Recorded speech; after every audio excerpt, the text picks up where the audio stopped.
Today, I will be piecing month 3 of the Home for the Holidays block of the month designed by Kim Deal. Today, I'll be piecing the Friendship Star blocks. I hope you join me. I've got all my pieces cut and I'm ready to start. These are the Friendship Star blocks. As I've said in my previous videos, I cannot share the pattern with you, but I hope that if you're following along, my tips will help you in making this block of the month. And of course, the pattern is available through the Fat Quarter Shop and perhaps even through some other local quilt shops, but the block of the month is no longer available through the Fat Quarter Shop. But with that said, let's get started. So I'm going to be taking all of my block C blocks and my block B blocks, and I'm going to be stitching from corner to corner on one side of the block. I'm going to go ahead and chain piece all of these blocks, and I will press those once I've chain pieced those. So let's get started. As you can see, I'm using my seam tape for my guide, but the pattern does state to write a line on the back of your B squares. That's personal preference. Also, if you look online or at your local quilt shop, this Baubles and Balsam collection still is available out there. So you can make this quilt. You just got to look a little harder for the fabric, but it's gorgeous. I love all of Kim Deal's designs, and I just am excited to get this done.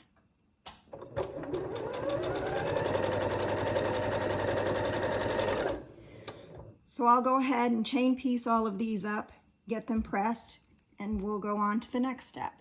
So all of my blocks have been pressed. I let them sit under a clapper to get nice and flat. And if you recall from my other videos, I actually press before I trim. Being that we're now sewing on the bias, this really helps not to have some distortion. So I'm going to go ahead and carefully fold this piece back, watching my fingers, of course, too. Take my ruler and my rotary cutter, and I'm going to trim that off. Take that aside.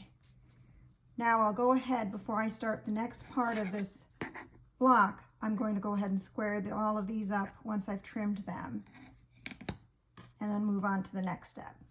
So here are all my CB units.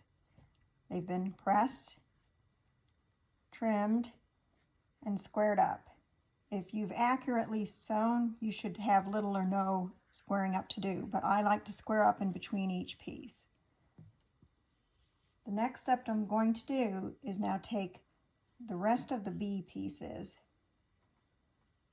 place them on the opposite corner, and stitch from corner to corner.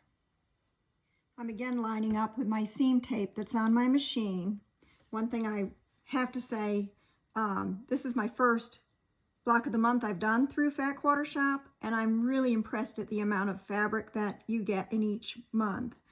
I like to starch, and one thing that I'm really thrilled about is there's plenty of fabric so that I can starch it, and if I have a little boo-boo, there's enough that I can fix that.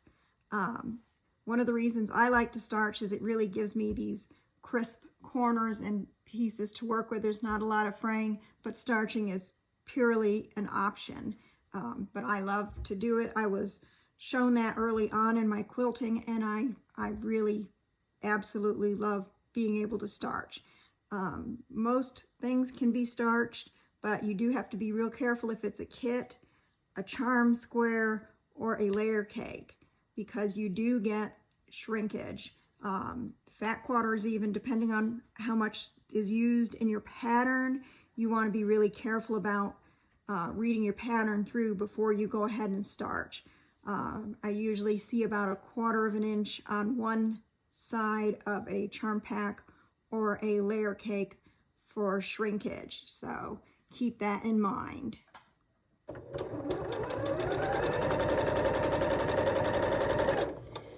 So I'm going to go ahead and chain piece up the rest of these pieces, and I will get those pressed, and we'll go from there. So here are my C units with my 2 B unit pieces on them. I'm going to go ahead and trim off the opposite end. Remember to carefully flip your piece back. You don't want to cut off what you just stitched. Watching your fingers. And then I'm going to go ahead and check again to make sure that it's square. I'll get the rest of these done and we'll move on to the next step. So here are my complete BC units. And I'm going to go ahead and set these aside for the moment. And I'm going to take my A pieces and my green E pieces, and I'm going to stitch them all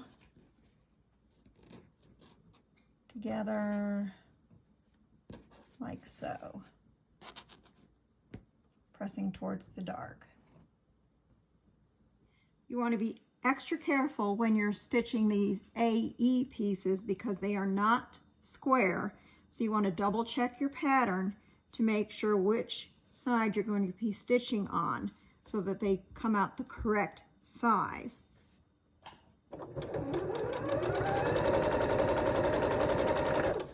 I'm going to go ahead and finish chain piecing these and get them pressed. Here I am at my pressing station, and I know that I said in one of my past videos that I was looking for a new iron. I actually did get one. My old iron started spitting gunk, but I went ahead and just got a basic Hamilton Beach for now because I know Black Friday and Small Business Monday and or Saturday and all those things are coming up, so I kind of wanted to hold out, and that's what I'm doing. So in the meantime, I'm going to go ahead and set my seam. And I know there's been some discussion on not setting seams anymore. Some people do, some people don't. I do set my seam, and I carefully kind of finger press it back. And I'll go ahead and hit it with the iron again. I'll even hit it with a little bit of steam. And I'm going to let my clapper sit on it. That'll get it nice and flat. Let me know in the comments if you still set your seams. I'd be interested to know. Once these are finished, I'll be back. So here are my AE units. They're all stitched and all pressed. And I wanted to show you briefly. This is a great little tool. If you don't have one of these sewing gauges, you should think about getting one. When I get ready to start stitching, I tend to do a test piece using some of my scrap and making sure that my seams are correct. If they're pressed open, you'd use your 1/2 inch part, but here I am, and you do count your threads. So now I'm going to take these AE units and set them aside. So now I'm going to take my F and my D pieces, and I'm going to assemble those into 4-patch units. Now, because the 4-patch has got 2 of the same F squares in them, I can go ahead and chain piece all of my pieces together and then build my 4-patch block. The only thing I want to decide is which way I want this little one here to face.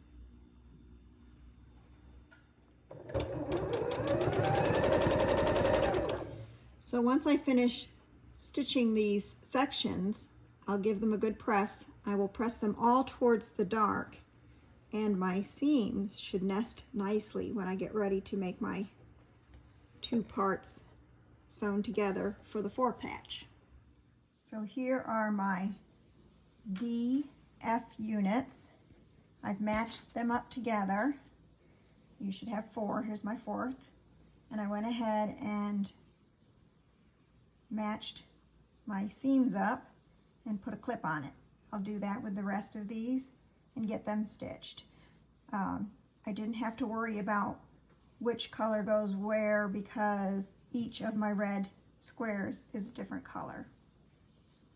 So as I stitch these, I get a few stitches in and I take the clip out and then I hold it with my purple thing.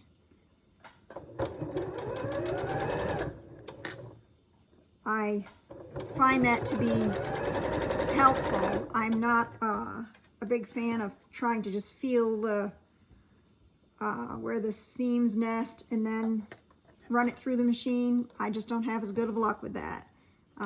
Maybe I'm a little too particular.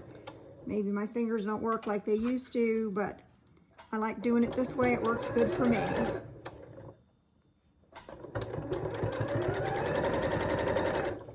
I'll get these other two stitched, and I may actually press these open depending on how the seams nest. So I'll let you know what I do on that shortly. So here are my completed DF 4-patch units. I went ahead and I pressed my seams open on these.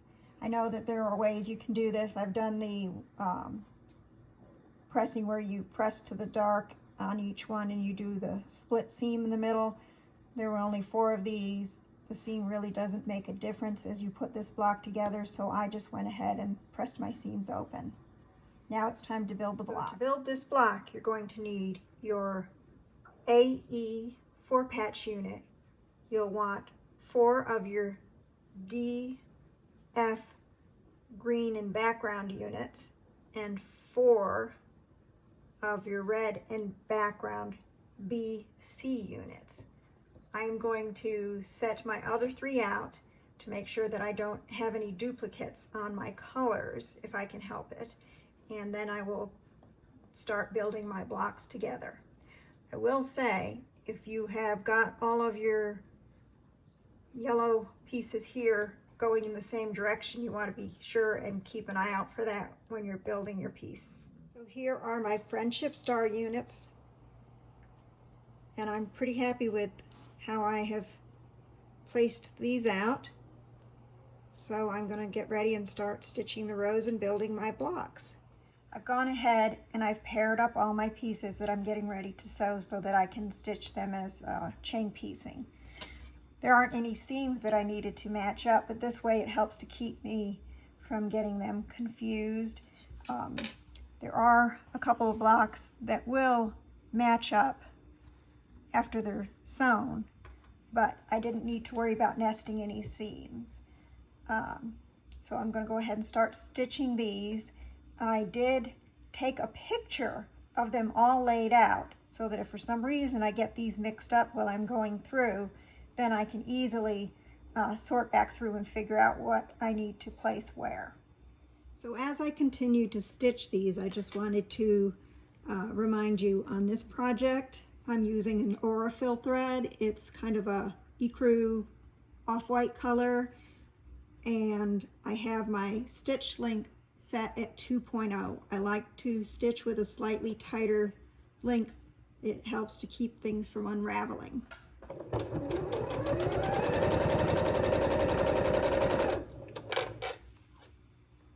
I'll go ahead and finish these up. I'll take them over to press. At that point, I'll decide which way I want the blocks pressed. But you do want to keep in mind that whichever way you press your top and bottom blocks, you want your center block to be pressed the opposite direction if you want your seams to nest and avoid having a lot of bulk. So I'm over here at my pressing station, and my center unit, the little 4-patch unit, wants to have my block lay out. So I'm going to go ahead and press that out, and therefore I am going to want to press the top and bottom part in. One thing that's kind of easy to remember is just pressing towards the green on each of these blocks. I'll give my seam a little bit of setting. I'll flip it over and give it a gentle finger press, making sure it's not too hot. Give it another nice press and put a clapper on it. I like these heavy wooden clappers. They've got some weight to them. I've got some smaller ones too, but they're all unfinished. I like unfinished wood for my clappers. They really help to absorb any moisture. If you get a clapper and it's got a finish on it, then you're really defeating the purpose of having it wick the moisture out. So I really like to use a clapper that has no finish to it. So I'm going to go ahead and finish pressing these and get working on lining them up with the other part of the block. Here are my block pieces. I've gone ahead and I have referred to the picture I took before I started stitching them and laid all my pieces out. Now I'm going to take the right side piece and attach those to each of my strip units to make my block. So just like I did with the first half of these blocks, I went ahead and I clipped all my units together. Now I'll go ahead and stitch these. And just like the other sections, I don't need to worry about mating seams, but when I press these, I'll be sure to make sure that the seams match up.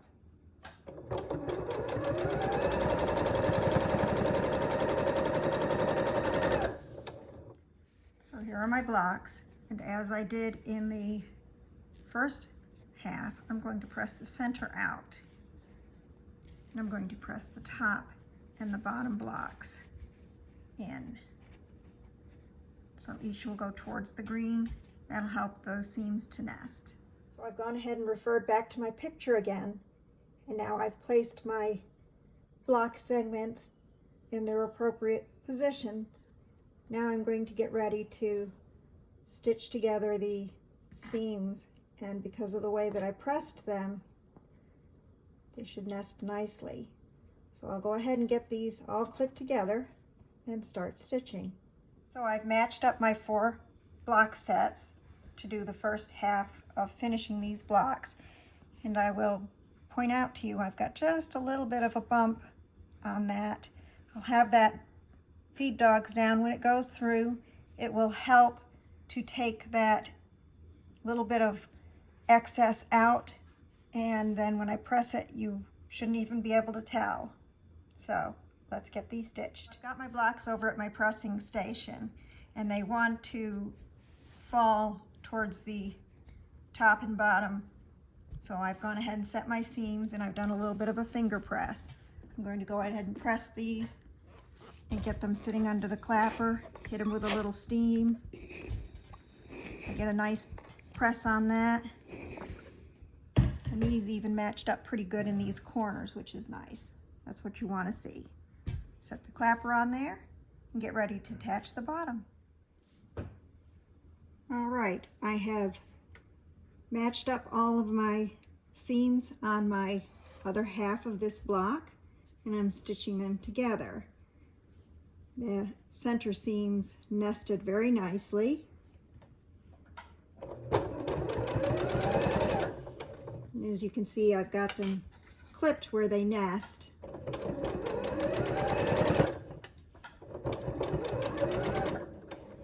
I'm almost done with this month 3 section of this block of the month.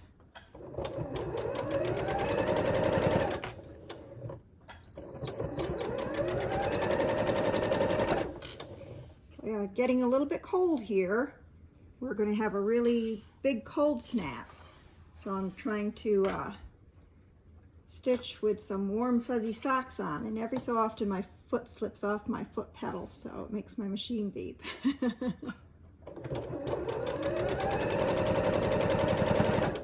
But the house has been winterized and I am ready for the cold snap. Hope you are too. I'll get these finished, pressed, and we'll show you my final result. So here are my completed Friendship Star blocks from Home for the Holidays, month 3. I'm really pleased with how each and every one of them came out. I will take my time and square these up, but I really don't think I'm going to have to take much off of these at all. So I hope you enjoyed this video. Thanks for following along. So I hope you enjoyed this video. If you did, be sure to give it a thumbs up. And if you're not a subscriber already, I would love to have you subscribe to my channel. I really do appreciate each and every one of you. And share my channel with your friends. That helps me to build my following. I also have a YouTube and Instagram page, so be sure to go over there and see what I'm working on. So in the meantime, I hope that you have a wonderful evening and do what makes you happy. I know I will. Happy stitching.